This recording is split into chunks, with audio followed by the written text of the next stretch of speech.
বিসমিল্লাহির রহমানির রহিম। আসসালামু আলাইকুম। প্রিয় স্টুডেন্ট, তোমরা কেমন আছো? আশা করি তোমরা ভালো আছো। সবাইকে সকালের শুভেচ্ছা। আমি আজকে তোমাদের সাথে যে বিষয় নিয়ে আলোচনা করব সেটা হলো রাইট ফর্ম অফ ভার্বের কিছু রুলস। বিগত ক্লাসগুলোর ধারাবাহিকতায় আজকে আমি আবার তোমাদের সামনে হাজির রাইট ফর্ম ভার্বের কিছু রুলস নিয়ে।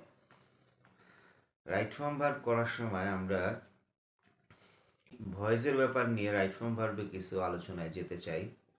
যখন একটা বাক্য প্যাসিভ ভয়েসে থাকে তখন আমরা কিন্তু টেন্স অনুসারে সেটা সমাধান করতে পারবো না। কিভাবে পারবো না সেটা হলো, যদি এটা প্যাসিভ ভয়েসে থাকে তাহলে প্যাসিভ ভয়েসে আমাদের বলা থাকে মেইন ভার্ব পাস্ট পার্টিসিপল করতে হয়। এবং এখানে আমাদেরকে আরও একটা ব্যাপার খেয়াল করতে হবে যে টেন্স অনুসারে আমাদের একটা অক্সিলারি ভার্ব দিতে হবে। এখন সেন্টেন্স দেখে আমি কিভাবে বুঝবো যেটা প্যাসিভ ভয়েসে আছে? তাই প্যাসিভ ভয়েসে থাকার কিছু সিমটম আমাদের আছে, যেমন ভার্বের পরে প্রিপোজিশন হিসাবে বাই ব্যবহার করা থাকে। ধরো এছাড়া উইথ, টু, আপন এগুলো ব্যবহার করা থাকে।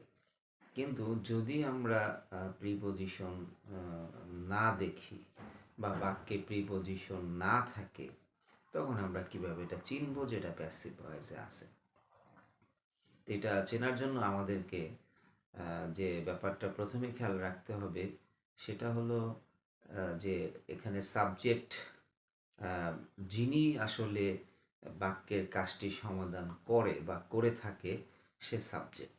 তাহলে আমরা দেখব এরকম বাক্যে সাবজেক্ট উল্লেখ থাকে না। যদি কোনো বাক্যে আমরা দেখি যে কাজটি সমাধান করেছে কিন্তু সে উল্লেখ নাই, তখন আমরা ধরে নিব এটা প্যাসিভ ভয়েস। তাহলে এখন রাইট ফর্ম ভার্বে ভার্বটাই ভুল থাকে। যদি ভার্ব ভুল থাকে তখন আমি আসলে কিভাবে নির্বাচন করব এটা আসলে কোন টেন্সে আছে বা কোন ভয়েসে আছে? তো এই যে আমি বললাম, ভয়েস চেনার একটা উপায় হলো, যিনি কাজটি করেন তিনি যদি অনুপস্থিত থাকে বা বাক্যে তিনি না থাকে অথবা সেই ওয়ার্ডটি না থাকে, তাহলে আমরা বুঝে নেব এটা প্যাসিভ ভয়েসে আছে। তা প্যাসিভ ভয়েস থাকলে আমাদেরকে অবশ্যই একটা অক্সিলারি ভার্ব আনতে হবে, মেইন ভার্ব পাস্ট পার্টিসিপল করতে হবে, একটা প্রিপোজিশন ইউজ করতে হবে। তাহলে এভাবে আমরা খেয়াল করে আমরা যদি রাইট ফর্ম ভার্ব করি, তাহলে আমরা একটা সময় রাইট ফর্ম ভার্ব অনেক ভালো পারবো।